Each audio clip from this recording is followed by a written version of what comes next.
কণ্ঠে all India মতো মহাসংঘের ব্যবস্থাপনায় সিএ 2019 অনুসারে যুবকদের নাগরিকত্ব প্রাপ্তি, ফর্ম ফিল আপ, এসআইআর সম্পর্কিত প্রশিক্ষণ শিবির এখানে আমাদের অল ইন্ডিয়া মতো মহাসংঘের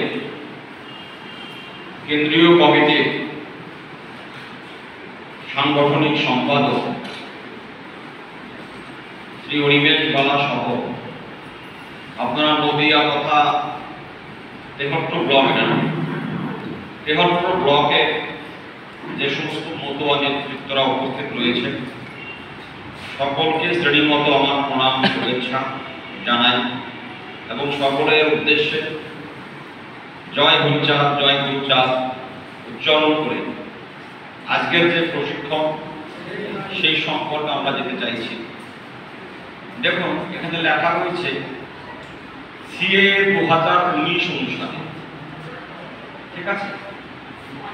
এই 2019 সিএ এটা আমরা সবাই জানি, কিন্তু এর আগেও আমরা দেখাবো স্লাইডে, এর আগেও আরো 6 বার সিএ হয়েছে। আপনারা কি তাদের নাম শুনেছেন কোনদিন আগে সিএ পাস হয়েছে? শুনিনি, কিন্তু 2019 সালে আমরা শুনলাম কেন? এটা একটা বড় রহস্যের ব্যাপার। আমরা যদি আলোচনায় আসি, দেখুন এই দৃশ্য আপনারা সবাই জানেন, দেশ ভাগ হলো জন্যই সিটিজেনশিপ ইস্যুটা এলো। যদি দেশ ভাগ না হতো তাহলে কি নাগরিকত্বের প্রশ্ন আমাদের আসতো? এটা অবিভক্ত ভারতবর্ষ ছিল, দেখতে পাচ্ছেন এটা বাংলাদেশ, এই ছিল অবিভক্ত বঙ্গ, এই সবুজ অংশটা হচ্ছে বাংলাদেশ, এই হলুদ অংশটা হচ্ছে পশ্চিমবঙ্গ। এই দেশ ভাগের ফলে কি হয়েছে? দেশ ভাগের ফলে এই ঘটনাগুলো ঘটেছে। এখানে যারা বয়স্ক মানুষেরা আছেন তাদের জীবনের অনেকেই এই ধরনের ঘটনা সঙ্গে প্রত্যক্ষ যুক্ত, তাই কিনা? এরকম ভাবে সব ছেড়ে টেনে আপনারা দেখতে পাচ্ছেন চলে এসছে, এইভাবে এসছে। আরে ভারতে তো যাই গেলে বেঁচে গেলাম, এরকম ভাবে এসছে, কোথাও গাদাগাদি করে ফেলে দিয়েছে। এবার কোথায় যাবে? ভয়ঙ্কর ইতিহাস, ইতিহাসে বলা যাবে না। এখান থেকে কাউকে সেই দণ্ডকরণে পাঠিয়েছে, কাউকে নদী যাবে না জোর করে ঘিরে ঘিরে ঠেলে দিয়েছে। মরিচঝাপের গল্প তো ভয়ঙ্কর। দেশভাগ তো হলো, তারা অনিমেষ বাবু বলছিল, চ্যাটার্জি ব্যানার্জি তারাও তো অভ্যস্ত। কিন্তু মরিচঝাপি শুধু আমাদের সঙ্গেই হলো, মরিচঝাপি তো আর কারোর সঙ্গে হয়নি। সিএর আন্দোলন কারা করে? ও তো ওরা করে, কিন্তু সার্টিফিকেট পেল কারা? ভাবতে পারবেন না আপনারা, ঠিক আছে। আমরা এখন ফর্ম ফিল আপে জানলাম না কোনটা করতে হয়, কিন্তু আন্দোলন তো করছে মতুয়ারা, যেন নাগরিকত্বের দরকার শুধু মতুয়াদের। এই ছবিগুলো যদি দেখেন, এগুলো অবশ্য আমাদেরই লোকেদেরই ছবি। এই মানুষদেরকে রিফিউজি বলা হয়, আপনারা জানেন। শরণার্থী, শরণার্থী সংজ্ঞা United Nation High Commission of Refugee বলেছে। এগুলো বিস্তারিত বলতে চাই না, আপনারা জানেন কাকে শরণার্থী বলা হয়। ধর্মীয় বিশ্বাসের যখন থাকতে পারেননি, প্রাণের ভয়ে, ধর্মীয় অত্যাচারের ভয়ে পালিয়ে আসা মানুষদেরকে শরণার্থী বলা হয়। এই শরণার্থী মানুষরা, এটা প্রশ্ন হয় না যে আপনি যে মানুষটা ছিলেন এই বাংলায়, এখান থেকে পশ্চিমবঙ্গে কেন এলেন, ভারতবর্ষে কেন এলেন, এর উপরে কত চীন, এখানে আরো কত দেশ রয়েছে, এদিকে বার্মাটা, সেখানে গেলেন না কেন? ভারতবর্ষে এলেন কেন? কি কি মনে হয়? কারণ দেশটা যখন ভাগ হয় ধর্মের ভিত্তিতে হয়েছিল। একটাই তো দেশ ছিল, আমরা তো ভারতেরই নাগরিক ছিলাম, অবিভক্ত ভারতে। এই যে মহাত্মা গান্ধী জাতির জনক বলা হয়, এরা সবাই কথা দিয়েছিল দেশ ভাগের ফলে যে সমস্ত সংখ্যালঘু ধর্মীয় হিন্দুরা এবং পাঞ্জাবের ক্ষেত্রে শিখরা থেকে গেল পাকিস্তানে, তারা যখন ভারতবর্ষে আসবে এটা ভারত সরকারের দায়িত্ব তাদের ক্ষতিপূরণ দেওয়া, চাকরি দেওয়া, বাসস্থান দেওয়া, তাদের জীবনটা সহজ হয়, অসুবিধা না হয়। পাঞ্জাবের ক্ষেত্রে এটা করা হলো, কিন্তু বাংলার ক্ষেত্রে সেটা করা হলো। পণ্ডিত নেহেরু, যিনি ভারতের প্রথম প্রধানমন্ত্রী, তিনিও বলেছিলেন যারা এই মানুষগুলো ভারতের ছেলে হতে যাচ্ছেন তাদের নাগরিকত্ব থাকতে হবে। হ্যাঁ,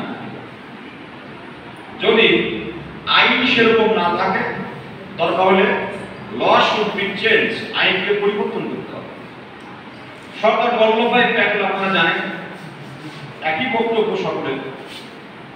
ডক্টর রাজেন্দ্র প্রসাদ, যিনি দেশের প্রথম রাষ্ট্রপতি ছিলেন, একই বক্তব্য। এই ভদ্রলোক খুব দামি কথা বলেছে। পণ্ডিত ঠাকুরদাস ভার্গব, তিনি মেম্বার অফ কনস্টিটিউয়েন্ট অ্যাসেম্বলি, এখানে একজন আম্বেদকরের কথা বলছিলেন, এই জন্য বক্তব্য রাখার সময় আপনি আম্বেদকরের বক্তব্য বলছিলেন। আম্বেদকর এই ইতিহাস আমাদের মনে রাখা দরকার। আম্বেদকর বিরাট পণ্ডিত ছিলেন নিঃসন্দেহে, কিন্তু আম্বেদকর যে পরিচিতি পেয়েছে গোটা পৃথিবীব্যাপী, সেই পরিচিতির মূল যদি দেখেন তার পেছনে কিন্তু নমশূদ্রদের অবদান আছে।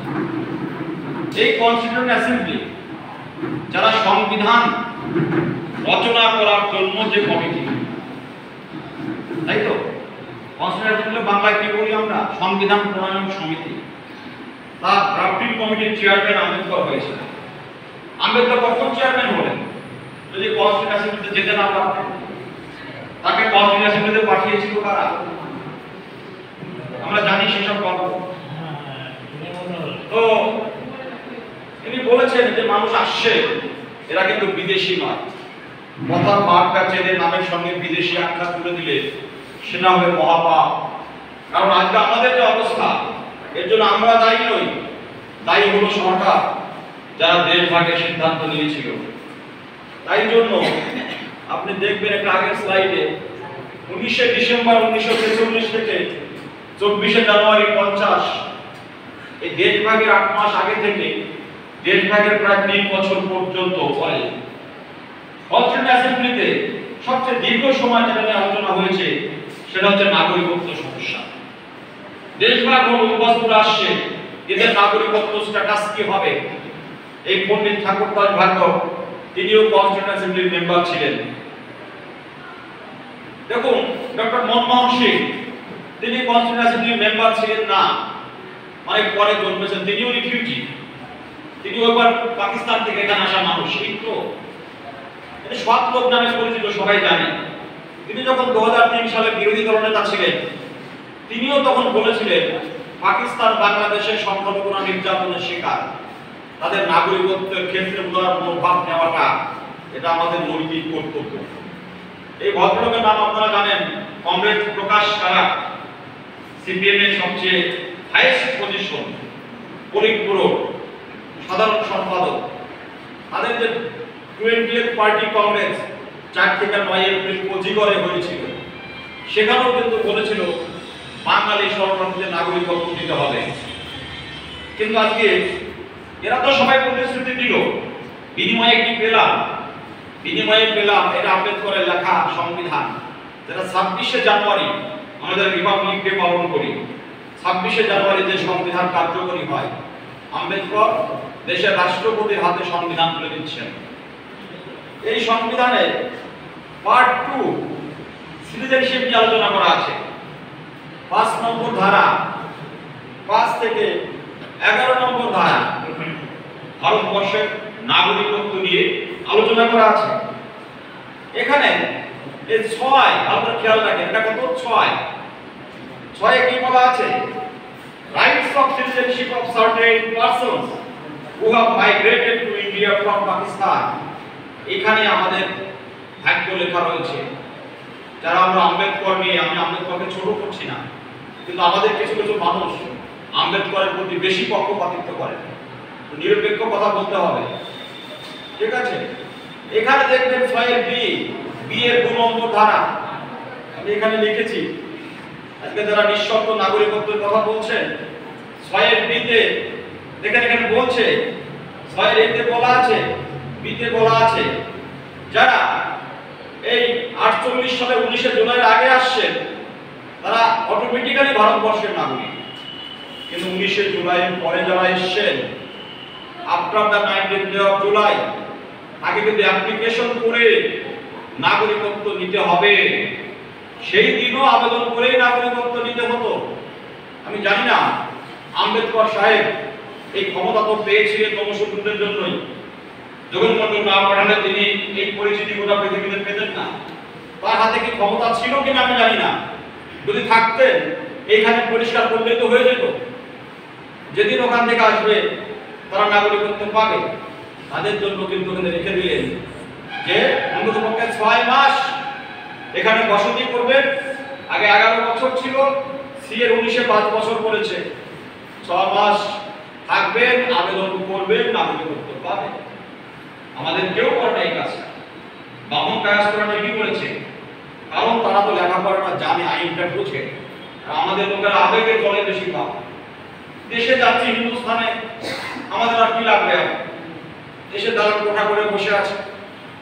যে কারণে দেশ ত্যাগ করে এলাম, আবার তাদের দেশ ত্যাগ করতে না হয়। আজকে এখানে একটা প্রোগ্রাম হচ্ছে, কটা লোক মত অত মতুয়াদের টাকা এরকম একটা হল হয়েছে, তবে এটা মতুয়া অধ্যুষিত এলাকা। এই হলটাও ভালো মতো লোক নাই বানাতে, বুঝতে পারছেন? এই হলো পরিস্থিতি আমাদের। কাজে যারা নিঃশর্তের কথা বলেন, নিঃশর্ত কোনো তার কোন দিন কিছু হয় না, সেই দিনও নিঃশর্ত ছিল না। এরপরে আমরা কি পেলাম? 1955 সালের আইন। এই 55 সালের আইনে এটা বলা হলো নাগরিকত্ব 4 ভাবে পাবেন। জন্মসূত্রে পাবেন, উত্তরাধিকার সূত্রে পাবেন, রেজিস্ট্রেশন করে পাবেন, ন্যাচারালাইজেশনের মাধ্যমে পাবেন।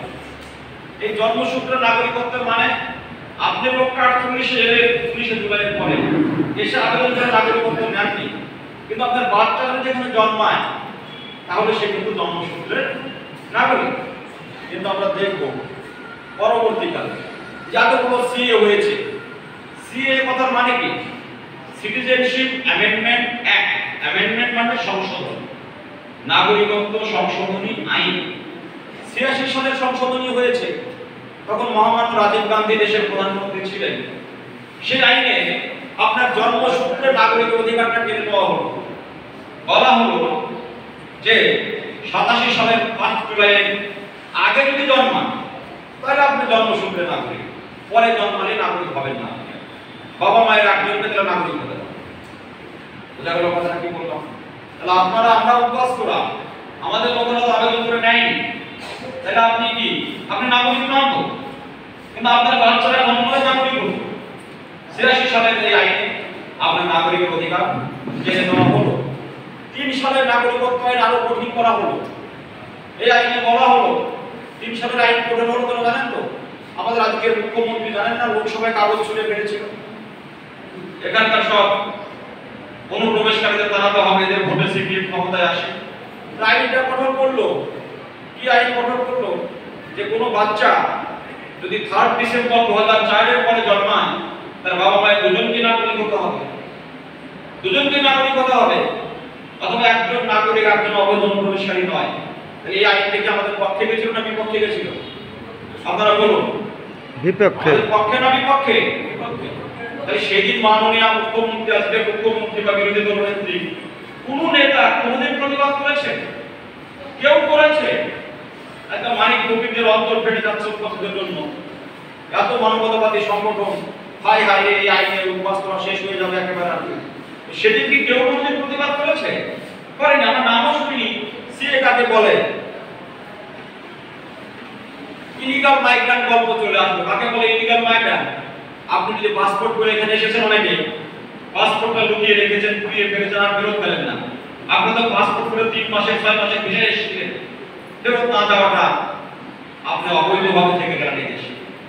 যে পাসপোর্ট ছাড়া এসেছেন, এসে বসবাস করছেন, চাকরি বাকরি করছেন, বাড়ি ঘর করছেন, এখন জিন্দাবাদ জিন্দাবাদ করেন, আপনিও কিন্তু ইলিগাল মাইগ্রেন্ট, অবৈধ অনুপ্রবেশকারী। অবৈধ অনুপ্রবেশকারী নাগরিকত্ব দূরের কথা, নাগরিকত্ব আবেদন করারও যোগ্য নয়।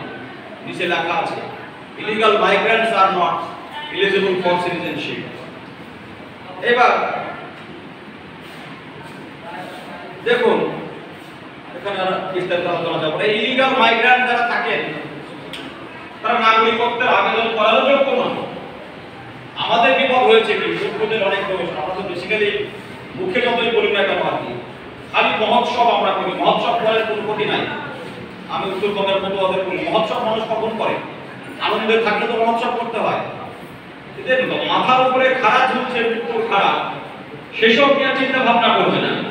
এরা শুধু যাবে, মহোৎসব করবে, খিচুড়ি খাবে আর দলবাজি করবে, কে কার দলে গেল, কে কার পক্ষে, কে কার বিপক্ষে। এর বাইরে তো কোনো কাজ নাই কোনো। এজন্য সমাজে থেকে গুরুত্ব দেয় না কেউ, কেউ গুরুত্ব দেয় না। মতবাদের কি দাম আছে সমাজে বলুন থেকে? অনুভব করে তো আপনারা নিজের মন বুকে হাত দিয়ে বলুন তো। আপনি আমাদের এতগুলো নেতা মন্ত্রী হয়েছে, এমএলএ হয়েছে, এক ঠাকুর মশাই বাদ দিলে কোন এমএলএ কি দাম আছে? পার্টিতে কি মূল্য আছে বলুন থেকে? মূল্য আছে? 1 পয়সা দাম নাই। আর এটা অনুভব করবেন আপনারা। এই যে অবৈধ অনুপ্রবেশকারী হয়ে আছেন, ইলিগাল মাইগ্রেন্ট, কোনদিন আপনি নাগরিকের আবেদন করতে পারবেন না। নরেন্দ্র মোদী ক্ষমতায় আসার পর কোন সালে ক্ষমতায় আসছিল? 14 সালে। এখানে ডেটটা দেখেন, 7ই সেপ্টেম্বর 2015 সাল। ভালো করে খেয়াল করবেন, 7ই সেপ্টেম্বর 2015 এই সালে একটা অর্ডার পাস হয়। সেই অর্ডারে এই যে হিন্দু, শিখ, বুদ্ধিস্ট, জৈন, পার্সি, খ্রিস্টান, এই 6টি কমিউনিটি যারা বাংলাদেশ, পাকিস্তান, আফগানিস্তান থেকে এসেছেন, তাদেরকে অবৈধ অনুপ্রবেশকারী তকমা থেকে অব্যাহতি দেওয়া হলো। যারা বলেন আইনটা শুনে 14 সাল কেন, 25 সাল অব্দি কেন করলো না? এবার বুঝুন, একটি মানুষ 14 সালে ক্ষমতায় এসে 15 সালে অর্ডার পাস করছে, তাহলে নির্দিষ্ট ডেট ধরতে হবে তো, নাকি ওই সময় করবে 25 সাল পর্যন্ত করতে করে দিলাম আমি, সেটা কি বলা যায়? কিন্তু আমাদের লোকেদের বোঝায়, আর আমাদের লোকেরা ডাক্তার কাশু নিয়ে ট্রেন অবরোধ করছে, আমাদের নিঃশর্ত নাগরিকত্ব চাই, আর হচ্ছে 25 সাল অব্দি করতে হবে। উনি বাড়িতে এসে বলে যদি সার্টিফিকেট দিয়ে গেলে ভালো হয়, আর ব্যাপারটা এরকম আর কি, বুঝতে পারছেন? তো এই হলো পরিস্থিতি। তো এই যে ব্যাপারটা দেখেন, আমি জানতাম না নিজেই যে এই এনআরসি যখন আসামে হতো, এনআরসি মানে বুঝছেন তো, ন্যাশনাল রেজিস্টার অফ সিটিজেন যখন হবে, এখানকার আপনি জানেন এখানে কয়টা লোক বসে থাকতে পারবে? বেশিরভাগ লোকের ডিটেনশন ক্যাম্পে যেতে হবে। এখানকার 90% লোকের নাগরিকত্ব থাকবে না, তাই তো? মানে যখন ন্যাশনাল রেজিস্টার অফ সিটিজেন হবে, ন্যাশনাল রেজিস্টার অফ সিটিজেন কি সেটা বোঝার জন্য রাজনৈতিক নেতার বাইরে 20 সেপ্টেম্বর 2018 সালে আমি উত্তরবঙ্গ আমার বিশ্ববিদ্যালয়ে একটা আয়োজন করেছিলাম আলোচনা। এখানে দেখবেন লেখা আছে আর আহ্বায়ক বাবুলাল পাল। আমি বোঝার চেষ্টা করছিলাম এনআরসি, তখন আমি বুঝলাম এনআরসি হলে আমাদের বিপদ হয়ে যাবে। এটা দেখেন আমাদের চেষ্টা, সিএ হলে কি হবে? পরে দেখছি সরকার একটা সিএ পাস করার চেষ্টা করছে। তখন আমাদের মনে প্রশ্ন হলো, যদি সিএ পাস হয় আর একটা সিএ যদি হয়, সেই সিএ যদি এরকম ঘটনা থাকে যে আমরা যারা 71-এর পরে এসেছি, আমরা যারা এই লেখাটাই এখানে পরিষ্কার করা আছে, আমরা যারা 71-এর পরে এসেছি এবং তাদের ছেলেরা বোর্ড ইউনিভার্সিটি পরীক্ষায় পাস করেছে, তাদের Aadhaar card, voter card, PAN card আছে, তারা রাজ্য সরকার, কেন্দ্র সরকারের চাকরি করে, বলে তো নাগরিকত্ব আইন পাস হলে তাদের যদি আবেদন করে নাগরিকত্ব নিতে হয়, কারণ আবেদন করে নাগরিকত্ব নিতে হবে, আবেদন করা মানে আপনি বলবেন বাংলাদেশি, তাহলে এই মানুষদের চাকরি বাকরি থাকবে তো? হ্যাঁ, will his or her job remain intact? Please clarify this point. এই প্রশ্নটা আমি করেছি, এটা আমার লেখা। আমি এটা লিখে তখন 18টা এমপি ছিল আমাদের বিজেপি, কারণ বিজেপি তো করবে, বাকিরা তো করবে না। এখানে বিজেপির কথা বললে কেউ মনে রাগ করেন না, সেটা তো বিজেপি করেছে, বাকিরা তো সব বিরোধী। এই এমপিদের কাছে কাছে আমার এই 4 মিত্রটা লেখা পৌঁছে দিয়েছিলাম। পৌঁছে দিতে গিয়ে আমার এই পয়েন্টটা দেখার পর বালুরঘাটের MP doctor Sukanta Majumdar, professor বিশ্ববিদ্যালয়, আমার কলিগ, সে বলল, বাবুলালদা এই পয়েন্টটা খুব ভালো করেছেন, আপনার সরাসরি প্রধানমন্ত্রী, স্বরাষ্ট্রমন্ত্রীকে পাঠান, কাজ হয়ে যাবে, এটা খুব দরকার। আজকে দেখেন, সে আমি পাঠাই আর যে কারণেই হোক, আইনটা পাস হলো, সেই আইনে আপনি দেখবেন এই জায়গাটাতে সেই কথাটা লেখা আছে। এইখানে এটা আমাদের রক্ষা কবচ দিয়েছে, যে further provided that the person who makes the application, ইংরেজি বলতে সবাই বুঝবেন না, বাংলাটাতে বলছি, এটা বাংলায় করা আছে। যিনি এই সংশোধনী অনুসারে নাগরিকত্বের জন্য আবেদন করবেন, দরখাস্ত করবার জন্য দরখাস্ত করার দিন পর্যন্ত প্রাপ্ত অধিকার থেকে বঞ্চিত হবেন না। তার মানে the person who makes the application for citizenship shall not be deprived of his rights and privileges to which he was entitled on the date of his application on the ground of making such application. বোঝা গেল কথা? মানে এর থেকে বড় protection কোন আইনে থাকে বলেন? যদি এই আইনে আপনি আবেদন করেন, আপনি যা যা সুযোগ সুবিধা এবং অধিকার ভোগ করে আসছিলেন, এগুলো একটাও আপনার নষ্ট হবে না। যে কথা আমি আশঙ্কা করেছিলাম, তারা চাকরি করি, তাই না? আমাদের সবই আছে, কারণ আমি যদি ঘোষণা করি তাহলে আমাদের অবস্থা কি হবে? তার উত্তরে হলো এটা যে আপনার যা যা অধিকার ছিল কোনো কিছুই আপনার নষ্ট হবে না। যত পারছি বলে না। এবং এর উপরে যদি কোরআন আরো লেখা আছে, আপনার বিরুদ্ধে কেউ মামলা করেছে, আপনি বাংলাদেশের জন্য, আপনার বিরুদ্ধে ক্রিমিনাল প্রসিডিংস হচ্ছে, লিগ্যাল মাইগ্রান, এই আইন অনুযায়ী আবেদন করলে ওটা বাতিল হয়ে যাবে। তার জন্য আমরা আবেদন করতে কোনো অসুবিধা নেই। তাহলে সিএটা বোঝাই গেল। সিএটা কি? এই সিএটা হচ্ছে সেই সিএ, নাগরিকত্ব সংশোধন আইন, যে 14 সালের 31শে ডিসেম্বরের মধ্যে যারা এসেছেন তাদের নাগরিকত্ব দেওয়ার আইন। আর গোটা দুনিয়া ঢাকঢোল পিটিয়ে তার প্রচার হচ্ছে, এখানে উপস্থিত থাকে। আগে এতগুলো আইন পাশ হলো আমাদের সর্বনাশ করার জন্য, সেদিকেও বিরোধিতা করলো না। আর এই আইনের বিরোধিতা তো দুর্ভাগ্যজনক, ঠাকুর বাড়ির একটা অংশ তারাও আইনের বিরোধিতা করছে। এই যে আইনটাকে তৈরি হলো, আইনটাকে এমনি তৈরি হলো, এর পিছনে কি আছে? হিস্ট্রি অফ স্ট্রাগল, সংগ্রামের ইতিহাস কি আছে? Behind the passing of CA 2019 এর সিএ পাস হওয়ার পিছনে সংগ্রাম কি? আপনারা তো সবাই পড়ুয়া মানুষ, আপনারা জানেন বিরাট ঠাকুর তিনি এখানে আসার পর ঠাকুর নগর প্রতিষ্ঠা করে এই উপাসদের কল্যাণের কথা চিন্তা করে উদাহরণ কাজ করেছেন। 2003 সালের সিএ আইনের পর সবচেয়ে কঠিন আইন উপাসদের জন্য সুব্রত ঠাকুর, আমাদের মাননীয় মহাসংঘাতিপতি, তিনি 4 দিন অনশন করেছিলেন। আপনারা জানেন সেই গল্প। ঠাকুর নগরে অনশন করে আন্দোলন করেছিলেন এবং এই ধারা অব্যাহত রেখেছেন বর্মা বিনাপানি দেবী। আপনারা জানেন এই গল্প। 28 ডিসেম্বর 2010 নাগরিকত্বের দাবিতে মতুয়া মহাসমাবেশ, সভাপতি বর্মা বিনাপানি দেবী, একই মঞ্চে গৌতম দেব, মুকুল রায়, গৌতম দেব, মঞ্জুর কৃষ্ণ ঠাকুর, কপিল কৃষ্ণ ঠাকুর, বর্মা। কিসের জন্য আন্দোলন? নাগরিকত্বের জন্য। পৃথিবীতে ভারতবর্ষে আর কেউ করেছে? কোন ধর্মীয় সংগঠন করেছে? ভারত সেবাশ্রম, অনুকূল চন্দ্র করেছে কেউ? ইস্কন করেছে? রামকৃষ্ণ মিশন করেছে? করেনি। ওরা তো মানবতাবাদী কাজ করে। এই কাজটা কি মানবতাবাদী নয়? আমরা যারা মানুষ নই, আমাদের নাগরিকত্ব নেই, নাগরিকত্বহীনতায় চলছি, এগুলো নিয়ে তাদের অন্তরে একবারও প্রশ্ন আসে না? এই মানুষদের হয়ে কথা বলা দরকার। করে না? তো কোনদিন বলেছে? কোনদিন বলেনি। কিন্তু আমাদের মতো মহাসংঘের বর্মা উনি নাম পেয়েছেন, পদবি পেয়েছেন, খ্যাতি পেয়েছেন। সেদিন কলকাতা মেট্রো চ্যানেলে তার সুযোগ নেতৃত্বে তার ক্যারিশমাটা ছিল। মতোরা বিজনেস করে দখল করে ফেলেছিল এবং 21শে ক্ষমতার মহাবদল হবে, এজন্য মমতা ব্যানার্জি মুকুল রায়কে পাঠিয়েছে, সিপিএম গৌতম দেবকে পাঠিয়েছে। কেন না? মতুয়া ভোটটা পেতে হবে, এই কারণে তো। তখন এরা প্রতিশ্রুতি দিয়েছিল 11 সালে যে বিএলএ জন এমপি হবে, যে দল থেকে হোক না কেন, তাদের প্রথম কাজ হচ্ছে দিল্লিতে গিয়ে এদের ফেভারে সিএএ করবে। তাহলে প্রতিশ্রুতি দিয়েছিল এরা, করলো কে? কে করলো? দেখো, কমিটমেন্ট অফ নরেন্দ্র মোদী। 14 সালের পার্লামেন্ট ইলেকশনের আগে আপনারা জানেন নরেন্দ্র মোদী কমিটমেন্ট করতে কোথায় এসেছিল? আমাদের গর্ব ঠাকুরনগরে এসেছিল। বড়মার কাছে এসে হাত জোর করে প্রতিশ্রুতি দিয়ে গেছে যে আমি যদি ক্ষমতায় আসতে পারি তাহলে আপনাদের নাগরিকত্ব সমস্যা সমাধান করবার জন্য আইন করব। এই একটা মানুষ নির্দ্বিধায় বলা যায়, মুখে যেটা বলেন সেটা করে দেখান, এখানে কোনো দ্বিধা নেই। রাজনীতির উদ্যোগটাও বলতে পারেন। তাহলে বড়মাকে কমিটমেন্ট করে গেছিলেন তিনি তার কমিটমেন্ট রক্ষা করেছেন, জন্যই তিনি আবার ওরাকান্দিতে গেছেন। ওরাকান্দিতে গেছেন নরেন্দ্র মোদী।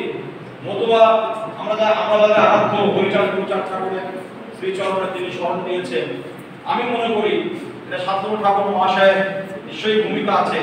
মতুয়া সমাজ গোটা পৃথিবীতে, যার ফলে কিন্তু আলাদা একটা গুরুত্ব মর্যাদার জায়গায় কিন্তু পৌঁছেছে। এই মানুষটা আমাদের জন্য কিন্তু করেছেন। দেখুন, পিয়ার ঠাকুর যারা শুরু করেছিলেন সেই কাজটাকে তো শেষ করলেন এসে আজকের আমাদের সাংবাদিকপতি শ্রদ্ধেয় শান্তনু ঠাকুর করলেন। তো ঘটনাচক্রে 19 সালে তিনি এমপি, তিনি ভোট দিয়ে সিএ পাস করিয়েছেন। সিএ ইমপ্লিমেন্ট হওয়ার সময় তিনি কেন্দ্রের মন্ত্রী। তার প্রত্যক্ষ তত্ত্বাবধানে আজকে মতুয়াদের নাগরিকত্ব প্রাপ্তির কাজকর্ম চলছে। আজকের দিনে দুর্ভাগ্য হচ্ছে এটাই, মতুয়া সমাজেরই কিছু মানুষ যারা সিএ ট্রেনিং করাচ্ছেন, বড় বড় কথা বলছেন, তারা একবারও ঠাকুর বাড়ির নাম নিচ্ছেন না। আজকে নরেন্দ্র মোদী সিএ করেছেন, খুব ভালো কথা, কিন্তু বড় মা যদি সেই পিয়ার ঠাকুরের লেগাসি ধরে না রাখতেন, বড় ঠাকুর যদি অনুসরণ না করতেন, মতুয়ারা নাগরিকত্বের দাবিতে যদি বড় মা নেতৃত্বে সারা না পেত, তাহলে কি নরেন্দ্র মোদী ঠাকুর বাড়িতে আসতো? আর ঠাকুর বাড়িতে না এসে প্রতিশ্রুতি না দিলে কি সিএ হতো?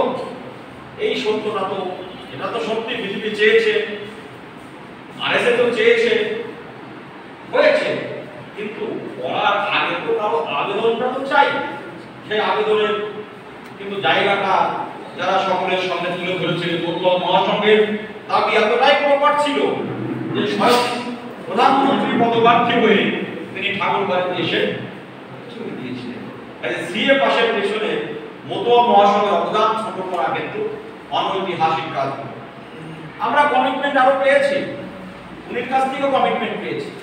পা ধরে আছে দেখছেন, পায়ে হাত দিয়ে কমিটমেন্ট করেছে। বিনিময়ে আমরা কি পেয়েছি? রঘুচাঁদ গুরুচাঁদ ক্ষমা চাননি, এখন একবার ক্ষমাও চাননি। ঠিক আছে, সিএটা আমাদের অধিকার নিশ্চিতভাবে। অমিত শাহ বলেছিলেন এই সিএ পেলে কি হবে আপনাদের, লেখা আছে, আপনারা মর্যাদার সঙ্গে বাঁচতে পারবেন, মা বোনদের সম্মান থাকবে, মাথা উঁচু করে বাঁচবেন। এবার দেখো, বিরোধীরা বলছে সিএ দরকার নাই। এবার বুঝেন মজা, আগে সবাই বলতো সিএ লাগবে, মনমোহন সিং করলো, কিন্তু মনমোহন সিং যখন প্রধানমন্ত্রী ছিলেন তখন সিএটা করলেন না। 30 সালে বিরোধীরা দলনেতা থাকার সময় বললেন সিএ দরকার, তো লোকটা 10 বছর প্রধানমন্ত্রী ছিলেন দেশে, তিনি করতে পারলেন না।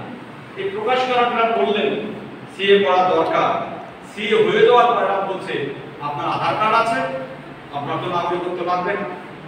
আধার কার্ডের কষ্ট দেখা, আধার পরিচয়ের প্রমাণ, নাগরিকত্বের প্রমাণ নয়। আধারের পিছনে লেখা আছে, বলছে আপনার ভোটার কার্ড আছে, ভোট দেন, আপনার নাগরিকত্ব লাগবে না। ভোটার কার্ডে দেখবেন লেখা আছে নতুন ভোটার কার্ডে আপনার কাছে এই কার্ড থাকলে এমন কোনো নিশ্চয়তা নেই যে পরবর্তী ভোটার তালিকা আপনার নাম থাকবে। অনেক মানুষের ভোটার কার্ড আছে, নাম থাকছে না। আপনারা বিখ্যাত মামলা আলুরানি সরকার ভার্সেস স্বপন মজুমদার, স্বপন মজুমদার আপনারা জানেন, আমাদের এমএলএ, তার বিরুদ্ধে আলুরানি সরকার ভোটে দাঁড়িয়েছিল তৃণমূল প্রার্থী হয়ে, তাদের বিরুদ্ধে মামলা হয়েছিল। সেই মামলায় প্রমাণ হলো আলুরানি সরকার বাংলাদেশি, তার নাগরিকত্ব ক্যান্সেল হলো।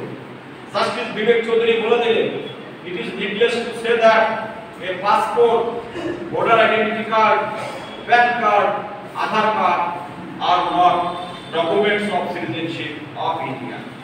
আপনারা বলবেন পাসপোর্ট আছে, আধার কার্ড আছে, হাইকোর্ট বলে দিল, আলুরানি সরকার সব দেখিয়েছিল, বাতিল হয়ে গেল। বুঝতে পারছেন কোথায় আছেন আপনারা? অথচ পশ্চিমবঙ্গ সরকার বলছে আধার কার্ড থাকলে আপনি নাগরিক।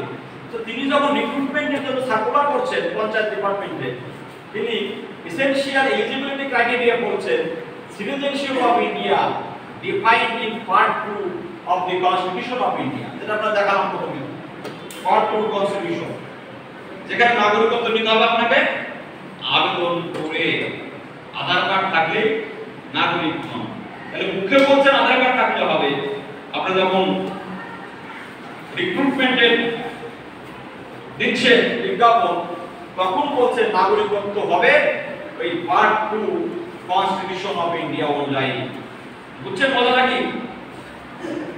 এইবার আসুন, দেখুন আগেও যারা সার্টিফিকেট পেয়েছে তারাও কিন্তু দেখেন এই যে village Shibrampur, post office Baraikhali, Singair district Dhaka, অর্থাৎ আগেকার দিনেও কিন্তু যারা নাগরিকত্ব পেয়েছে তারাও বাংলাদেশের ঠিকানা লিখেই নাগরিকত্ব হতো। আজকে এরা বলছে ওখানে তোমাকে বাংলাদেশ লিখতে হবে, কেন লিখবে? কিন্তু নাগরিকের দেশে। এই দেখেন নাগরিকত্ব সার্টিফিকেট পেয়েছে, এটা আমার নিজের ছবি, আমি নিজে আবেদন করেছি। আমি এখন সার্টিফিকেট পাইনি, আমি তো চাকরি করি। আইনে পরিষ্কার বলা আছে rights and privilege will not be deprived. এই আইনের প্রতি সম্মান জানিয়ে আমি মনে করি আমি নিজে আইনের জন্য লিখেছি, আমি মানুষকে বোঝাই। আমি যদি নিজে না করি তাহলে সাধারণ মানুষের বিশ্বাসযোগ্যতা আসবে কিভাবে? আমি নিজেই আবেদনটা করেছি। এবার আমরা আসি সিএ অ্যাপ্লিকেশন প্রসিডিউর কিভাবে হয়। এবার তাহলে বোঝা গেল আমাদের আবেদনটা করা প্রথম বুঝতে হবে সিএ আবেদন কিভাবে করব, সেটা তো মনের কথা। আগে তো বুঝতে হবে যে আমি সিএ আবেদন করব কিনা। কি বোঝা গেল? তাহলে সিএ এর আবেদন কারা করব? যারা 14 সালের 31 ডিসেম্বরের মধ্যে ভারতে এসেছে। 19 জুলাই 48 সালের আগে যারা এসেছে তাদের করতে হবে। 19 জুলাই 48 সাল থেকে 14 সালের 31 ডিসেম্বরের মধ্যে যারা এসেছে, কথাটা বুঝবেন, যারা এসেছে তারা, যারা আসেননি যারা দেশে জন্মেছেন কিন্তু আসেননি তাকে আবেদন করতে হবে। 87 সালের আগে যিনি জন্মেছেন তিনি জন্মসূত্রে নাগরিক, কিন্তু 87 পরে যিনি জন্মেছেন তার বাবা মাকে নাগরিক হতে হবে। তাহলে বাবা মা কে আবেদন করে নাগরিক যদি হয় তাহলে ছেলেটা বেঁচে যাবে। ছেলে কিন্তু আবেদন করতে পারছে না এই আইনে। বুঝতে পারলাম না? আইনটা বলাই হয়েছে 14 সালের 31 ডিসেম্বরের মধ্যে যারা এসেছে তারাই আবেদন করবে, যারা এখানে জন্মেছেন তারা নয়। এখানে অনেকে আমাদের মুসলমান ভাইদেরকে ভুল বোঝাতো এই আইনের সঙ্গে মুসলমানদের কোনো সম্পর্কই নেই, বা যারা এখানে স্থানীয় মানুষ যারা আসেননি তাদের কোনো সম্পর্ক নেই, বা আমাদের ঘরে সন্তান যারা জন্মেছে তাদের আবেদন করতে হবে না। যারা এসেছে আপনারা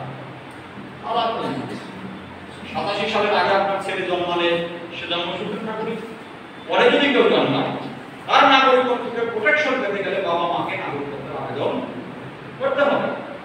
বুঝা গেল কথা? এবার আমরা আসি ফর্ম ফিল আপ করতে হবে। কি করতে হবে? এটা হচ্ছে আমাদের ওয়েবসাইট, গুগলে যাবেন indiancitizenship.online.nic.in। অনেকে বুঝতে পারে না কোথায় করব, ফর্ম কোথায় পাবে, কোথাও ফর্ম পাওয়া যাবে না, ফর্ম অনলাইনে। গুগলে যান, ভিজিট করুন indiancitizenship.online.nic.in। এখানে গেলে আপনার এখানে হচ্ছে আমাদের যুব সমাজ, আমাদের যারা শিক্ষিত সমাজ তাদের অগ্রণী ভূমিকা নিতে হবে। কারণ আমাদের সমাজের বেশিরভাগ মানুষ এখনো লেখাপড়া জানে না। গুরুজাত ঠাকুর যতই শিক্ষা আন্দোলন করুন না কেন এখনো বেশিরভাগ মানুষই লেখাপড়া জানে না। আমাদের সমাজে যারা শিক্ষিত মানুষ এটা তাদের দায়িত্ব সকলের ঘরে ঘরে পৌঁছে যাওয়া। আপনি এইখানে যান, এখানে গেলে ক্লিক করতে হবে কোথায়? Submit application for Indian citizenship under CA. কোথায় করবেন দেখাই দিচ্ছি, এই যে ওখানে যাবেন, যে click to submit application for Indian citizenship online. ব্যাপারটা বোঝা গেল? কি বললাম আমি? আবার আগের প্রায় যাচ্ছি, আপনাকে ইন্ডিয়ান সিটিজেনশিপ অনলাইনে যান, ওখানে গেলে আপনাকে দেখাবে এই যে এখানে ক্লিক করুন। এখানে ক্লিক করলে কি দেখাচ্ছে আপনাকে? তারপরে যান এন্টার মোবাইল নম্বর, দেখবেন মোবাইল নম্বর দিতে বলবে এবং ক্যাপচা দিতে বলবে, তারপরে কন্টিনিউ বাটনে আপনাকে ক্লিক করতে হবে। দেখা দিচ্ছি সেটা, দেখেন এই যে এখানে বলছে এন্টার মোবাইল নম্বর, এই যে ক্যাপচা এখানে যা যা আছে দিতে হবে, এই যে কন্টিনিউ। তাহলে আমি যেগুলো লিখেছি সব আছে, মোবাইল নম্বর দিবেন, এই ক্যাপচাটা দিবেন, এখানে কন্টিনিউ বাটনে ক্লিক করুন। কন্টিনিউ বাটনে ক্লিক করলে কি আসবে? প্রোভাইড ভ্যালিড ইমেল আইডি, অর্থাৎ এই ইমেল আইডি আপনাকে যদি ফর্ম ফিল আপ করতে হয় আপনার একটা ইমেল আইডি সহ একটা মোবাইল লাগবে। ঠিক আছে, মেল আইডিটা দিতে হবে আপনাকে, সেই মেল আইডিতেও আবার একটা ওটিপি যাবে, তবেই আপনার রেজিস্ট্রেশন হবে। বুঝাতে পারলাম কি বুঝাতে পারলাম না কথাটা? এই দেখো ওখানে ক্লিক করুন, মোবাইল নম্বর দিন, ক্যাপচা দিন, কন্টিনিউ বাটনে ক্লিক করুন। এইবার আপনার এই জায়গায় নাম এসেছে, এই যে নাম এসেছে, এখানে দেখিয়েছি আমি আর কি। এইরকম ভাবে করতে হবে। এই হলো প্রসিডিওর। এই প্রসিডিওরের পর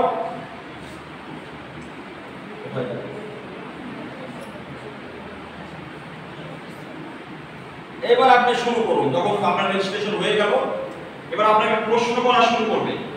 প্রশ্নটা ইংরেজিতে এবং হিন্দিতে লেখা আছে, আমি ইংরেজিতে লিখেছি। প্রথম প্রশ্ন, did you enter India on or before 31/12/2014? যেটা বললাম, প্রশ্নটা বুঝলেন। আপনি কি 14 সালের আগে এসেছেন? ইয়েস করেন, তবে পরের প্রশ্ন আসবে। যদি আপনি নো করেন, তাহলে কিন্তু আর কোনো প্রশ্ন আসবে না। যদি আপনি নো করেন, নো যদি করেন, নো করে এখানে থেকে নো করা আছে, নো করলে কি হবে? এখানে পরিষ্কার লেখা আছে, based on the response furnished by you, you are not eligible to apply for Indian citizenship under section 6B of this is, অর্থাৎ নো যদি আপনি লেখেন, আপনার জন্য দরজা বন্ধ। বুঝতে পারলেন কথা? তাহলে যারা এসে জন্মেছেন সে তো বলতে পারবেন না আমি এসেছি, নো করবেন, হবে না। তাহলে আইনটা কার জন্য? শুধুমাত্র যারা 14 সালের 31 ডিসেম্বর আগে এসেছে। যত আগে আসে না কেন, কেউ আপনি 52 তে আসছে, আমি 62 তে আসছি, আমার কেন লাগবে? সব গল্পগুলো হবে না। আপনি 14 সালের আগে দেশে থাকেন, তাহলে আপনি ইয়েস করবেন। পরের প্রশ্ন, কোন দেশ থেকে এসেছেন? পরের প্রশ্ন, কোন ধর্মের মানুষ আপনি? আইনটা কাদের জন্য করা হয়েছে? এই ধর্মের মানুষদের জন্য করা হয়েছে, আর ওই তিনটা দেশের থেকে আসা মানুষদের জন্য করা হয়েছে, অন্য কারোর জন্য কিন্তু করা হয়নি। পরের প্রশ্ন, আপনার কি কোনো have valid passport and valid Indian visa বা এলটিপি আছে? না করবেন। কিসের ভ্যালিড? আমাদের ভ্যালিড কোথা থেকে থাকবে? ঠিক আছে। তারপর একটা, আর দুটো person of Indian origin? No হবে। আমরা ইন্ডিয়ান অরিজিন যদি হই, তাহলে আমাদের দেশ থেকে এলাম কেন? বুঝা গেল কথা? মানে এখানে ভুল প্রশ্নের উত্তর দিলে কিন্তু গোলমাল হয়ে যাবে। এইবার পরের প্রশ্ন, আপনি দিয়ে দিয়েছেন